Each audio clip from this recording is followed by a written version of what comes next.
Halo, selamat siang semuanya. Perkenalkan, nama saya Marco dari Angkatan Fikom 24. Pada hari ini saya akan menginterview 3 narasumber saya untuk kebutuhan tugas pengantar riset. Ya, pertama-tama boleh kita memperkenalkan diri dulu. Halo semuanya, nama saya Dylan. Nama saya Grace. Nama saya Bianca. Halo Ko, halo Ci. Halo. Jadi pada hari ini aku ingin mempertanyakan suatu tema nih. Jadi menurut Koko atau Cici, apakah chatbot AI, komunikasi dengan AI seperti Meta AI bisa menggantikan komunikasi manusia dengan manusia antara satu sama lainnya? Ya boleh di waktu untuk berpikir.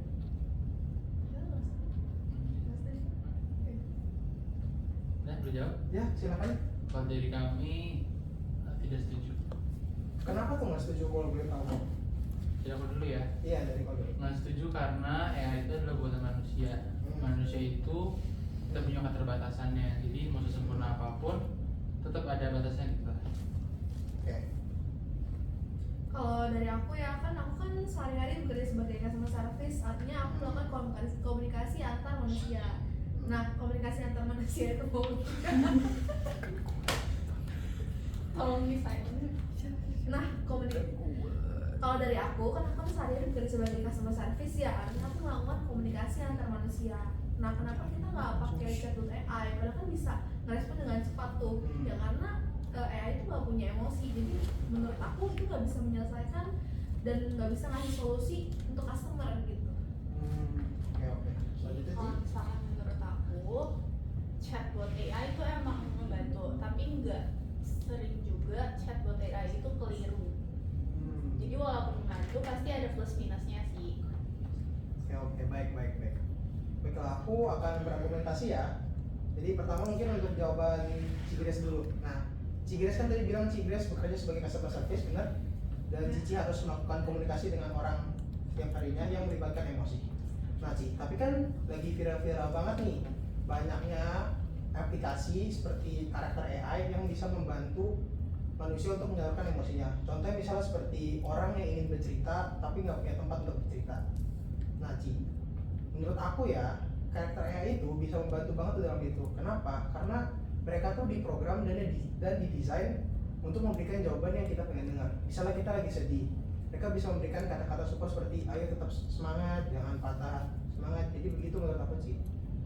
Oke, menurut aku sih ya sosok aja jawabannya. Karena kan tadi aku concernnya ke lingkungan kerja ya, yang artinya kita harus memberikan solusi nih kepada customer. Kalau misal untuk orang-orang yang tadi semisal dia depresi atau nggak punya teman ya is okay, karena kalau misalnya bagi mereka itu bisa memberikan solusi nggak apa-apa. Karena artinya itu membantu dan bisa menggantikan komunikasi mereka karena mereka nggak punya teman gitu. Oke. Aku boleh tambahin nggak? Boleh silakan. Sebenarnya kalau misalkan ngomongin emosi,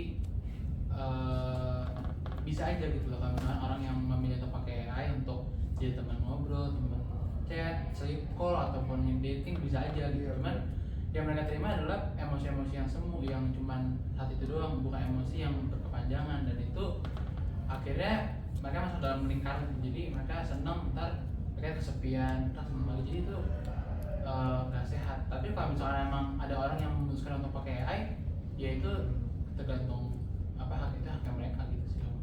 Jadi kayak nggak kerasa kayak asli gitu ya? Ya makanya kenapa tadi kita bilang nggak bisa menggantikan komunikasi antar manusia. Oke, betul. Nah, oke. Untuk selanjutnya aku akan berargumentasi ya untuk tadi kata Kodilan kan bilang kalau AI itu punya keterbatasan dan Ci Bianca bilang kalau AI itu gampang keliru. Tapi kalau menurut aku ya chatbot AI itu bakal lebih jarang keliru dibanding manusia karena mereka itu menggunakan data dari riset on time atau on running time. Jadi itu langsung di saat itu juga, di saat kita bertanya mereka memberikan data-data yang terbaru dan tentunya yang terpercaya dong, karena mereka ngambil sumber seperti Google atau Opera dan lain-lain. Dan untuk keterbatasan dan untuk ini AI yang dari Kodilan bilang sepertinya lebih terbatas manusia nggak sih dibanding AI, karena manusia belum tentu tahu segalanya. Sedangkan kalau kita menggunakan AI itu dia lebih bakal terbuka karena dia nggak memiliki keterbatasan seperti manusia. Kita kan manusia pada dasarnya memiliki limit untuk kita berpikir. Jadi menurut aku begitu sih. Betul, kalau misalkan dalam hal informasi informasi, AI punya akses yang lebih luas. Tapi kalau misalkan kita sering dalam ada kejadian, kita tanya satu pertanyaan, mereka pun sebenarnya belum tentu bisa jawab. Betul. Jadi sebenarnya mau seluas apapun tetap ada batasnya. Cuman memang dalam hal memperoleh informasi itu lebih cepat, mungkin lebih detail, lebih ringkas. Jadi itu mempermudah. Tapi kalau misalkan kita sebagai pengguna, kalau kita nggak brainstorming sama manusia, kita nggak research, akhirnya kita yang tumpul gitu loh. Benar. Jadi AI itu hanya tools yang membantu, bukan jadi utamanya kita gitu sih kalau menurut aku. Jadi Bianca? Kalau dari aku, menurut aku, yes emang kalau buat AI itu emang sumbernya banyak, tapi nggak semua sumber juga relevan kan. Masih ada hal kita sebagai manusia aja, maksudnya kita udah searching, kita udah research aja tuh masih ada salahnya, ada misinformasi atau yang lainnya. Itu nggak menutup kemungkinan kalau buat AI juga bisa seperti itu kan. Oke, baik. Terima kasih ya atas jawabannya untuk Koko dan Cici karena juga meluangkan waktunya untuk hari ini.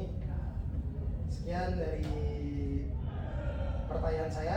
Terima kasih semuanya. Terima kasih. Terima kasih.